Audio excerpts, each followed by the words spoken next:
കല്ലൂസ് PSC learning ചാനലിലേക്ക് എല്ലാവർക്കും സ്വാഗതം. നമ്മൾ LGS പരീക്ഷയ്ക്ക് വേണ്ടിയിട്ടുള്ള 45 ഡേയ്സ് ചാലഞ്ചസ് ആണ് കണ്ടക്ട് ചെയ്യുന്നത്. ഈ വീഡിയോ മുഴുവനായും കാണുക, അഭിപ്രായം കമൻറ്റിലൂടെ അറിയിക്കുക. ഇന്ത്യയുടെ സ്വാതന്ത്ര്യവുമായി ബന്ധപ്പെട്ട രാഷ്ട്രീയവും സാമൂഹികവും സാംസ്കാരികവുമായി ബന്ധപ്പെട്ട മുന്നേറ്റങ്ങൾ. ഇന്ത്യയുടെ ഒന്നാം സ്വാതന്ത്ര്യ സമരം എന്നറിയപ്പെടുന്നത് 1857 വിപ്ലവം. ഒന്നാം സ്വാതന്ത്ര്യ സമരം പൊട്ടിപ്പുറപ്പെടാനുള്ള അടിയന്തര കാരണം 1856 മുതൽ സൈനികർക്ക് ഉപയോഗിക്കാൻ എൻഫീൽഡ് P53 എന്ന പുതിയ തരം തോക്കും തിരകളും നൽകിയത്. ഒന്നാം സ്വാതന്ത്ര്യ സമരം പൊട്ടിപ്പുറപ്പെട്ട തീയതി 1857 മെയ് 10. 1857 വിപ്ലവത്തിൽ ഏറ്റവും കൂടുതൽ കലാപ കേന്ദ്രങ്ങൾ സ്ഥിതി ചെയ്തിരുന്ന സംസ്ഥാനം ഉത്തർപ്രദേശ്. 1857 വിപ്ലവത്തിൻ്റെ ചിഹ്നമായി കണക്കാക്കുന്നത് താമരയും ചപ്പാത്തിയും. ബ്രിട്ടീഷുകാർ 1857 വിപ്ലവത്തിന് നൽകിയ പേര് ശിപായി ലഹള. ഡെവിൾസ് വിൻഡ് എന്ന് ഇംഗ്ലീഷുകാർ വിശേഷിപ്പിച്ചത് 1857 ഒന്നാം സ്വാതന്ത്ര്യ സമരം. 1857 വിപ്ലവത്തിലെ ആദ്യ രക്തസാക്ഷി മംഗൾ പാണ്ഡെ. മംഗൾ പാണ്ഡെയെ പിടികൂടാൻ സഹായിച്ചില്ല എന്ന കുറ്റത്തിന് തൂക്കിലേറ്റപ്പെട്ട സൈനികൻ ജാമേദാർ ഈശ്വരി പ്രസാദ്. ജാമേദാർ ഈശ്വരി പ്രസാദിനെ തൂക്കിലേറ്റിയത് 1857 ഏപ്രിൽ 21.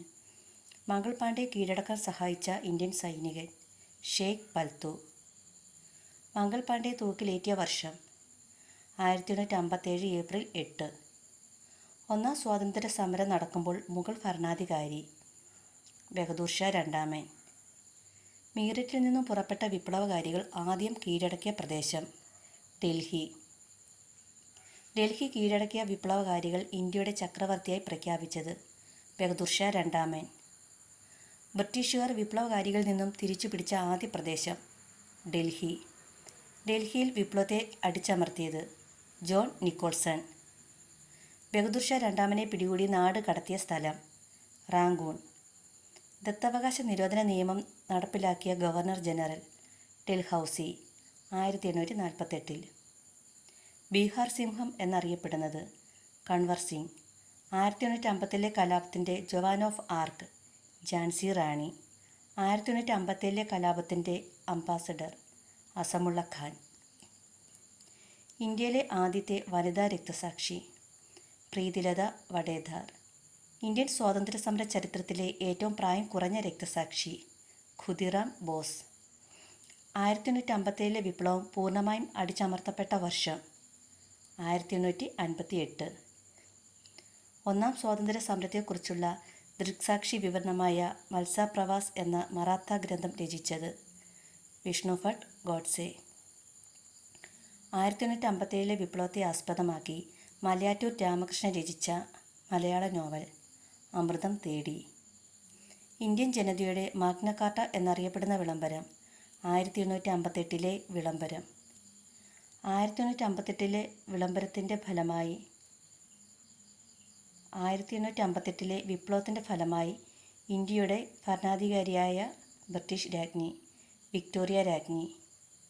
മുഗൾ ഭരണത്തിൻ്റെ പൂർണ്ണ പതനത്തിന് കാരണമായ വിപ്ലവം 1857 വിപ്ലവം. രാജ്ഞിയുടെ വിളംബരം അറിയപ്പെട്ട മറ്റൊരു പേര് ഗവൺമെൻറ് ഓഫ് ഇന്ത്യ ആക്ട് 1858. ദത്തവകാശ നിരോധന നിയമം പിൻവലിച്ച വൈസ്രോയി കാനിങ് പ്രഭു 1859. ഝാൻസി റാണിയോട് ഏറ്റുമുട്ടിയ സൈനിക ഉദ്യോഗസ്ഥൻ ഹ്യൂഗ് റോസ്. ഝാൻസി റാണി വീരമൃത്യു വരിച്ചത് 1858 ജൂൺ 18. ഇരുണ്ട പശ്ചാത്തലത്തിലെ പ്രകാശനമായ ബിന്ദുവെന്ന് നെഹ്റു വിശേഷിപ്പിച്ചത് ആരെയാണ്? ഝാൻസി റാണിയെ. വിപ്ലവകാരികളുടെ സമുന്നത ധീര നേതാവ് എന്ന് പട്ടാള മേധാവി ഹ്യൂഗ് റോസ് വിശേഷിപ്പിച്ചത് ഝാൻസി റാണിയെ. കലാപകാരികൾക്കിടയിലെ ഒരേയൊരു പുരുഷൻ എന്ന് ഝാൻസി റാണിയെ വിശേഷിപ്പിച്ചത് ഹ്യൂഗ് റോസ്. പേഷ്യ ബാജിറാവു രണ്ടാമൻ്റെ ദത്തുപുത്രൻ നാനാ സാഹിബ്. മൂന്നാം നെപ്പോളിയൻ എന്നറിയപ്പെടുന്നത് നാനാ സാഹിബ്. വിപ്ലവം പരാജയപ്പെട്ടതോടെ നേപ്പാളിലേക്ക് പലായനം ചെയ്യാതെ വിപ്ലവകാരി നാനാ സാഹിബ്. നാനാ സാഹിബിൻ്റെ സൈനിക മേധാവി താന്തിയ തോപ്പി. താന്തിയ തോപ്പിയെ പരാജയപ്പെടുത്തിയ ബ്രിട്ടീഷ് സൈന്യാധിപൻ സർ കോളിൻ ക്യാമ്പൽ. 1857 വിപ്ലവത്തെ ഇന്ത്യയുടെ ഒന്നാം സ്വാതന്ത്ര്യ സമരം എന്ന് വിശേഷിപ്പിച്ചത് വി.ഡി. സവർക്കർ. 1857 വിപ്ലവത്തെ വാണിജ്യ മുതലാളിത്തത്തിനെതിരായ ഫ്യൂഡലിസത്തിൻ്റെ അവസാനത്തെ നിലപാട് എന്ന് വിശേഷിപ്പിച്ചത് എം.എൻ. റോയി. ആദ്യത്തേതുമല്ല ദേശീയ തലത്തിലുള്ള സ്വാതന്ത്ര്യ സമരവുമല്ല എന്ന് വിശേഷിപ്പിച്ചത് ആർ.സി. മജുംദാർ. 1857 വിപ്ലവത്തെ കാലത്തെ തിരിച്ചു വയ്ക്കാനുള്ള യാഥാസ്ഥിതിക ശക്തികളുടെ ശ്രമം എന്ന് വിശേഷിപ്പിച്ചത് എസ്.എൻ. സെൻ. 1857 വിപ്ലവത്തെ ഫ്യൂഡൽ ഇന്ത്യയുടെ അവസാനത്തെ ചിറകടി എന്ന് വിശേഷിപ്പിച്ചത് ജവഹർലാൽ നെഹ്റു. 1857 വിപ്ലവ സമയത്തെ ബ്രിട്ടീഷ് ഗവർണർ ജനറൽ ക്യാനിങ് പ്രഭു. 1857 വിപ്ലവത്തിൻ്റെ സമയത്ത് ബ്രിട്ടീഷ് പ്രധാനമന്ത്രി പാൽമേസ്റ്റൺ പ്രഭു. 1857 കലാപം അവസാനിക്കുമ്പോൾ ബ്രിട്ടീഷ് സൈനിക തലവൻ കോളിൻ ക്യാമ്പൽ.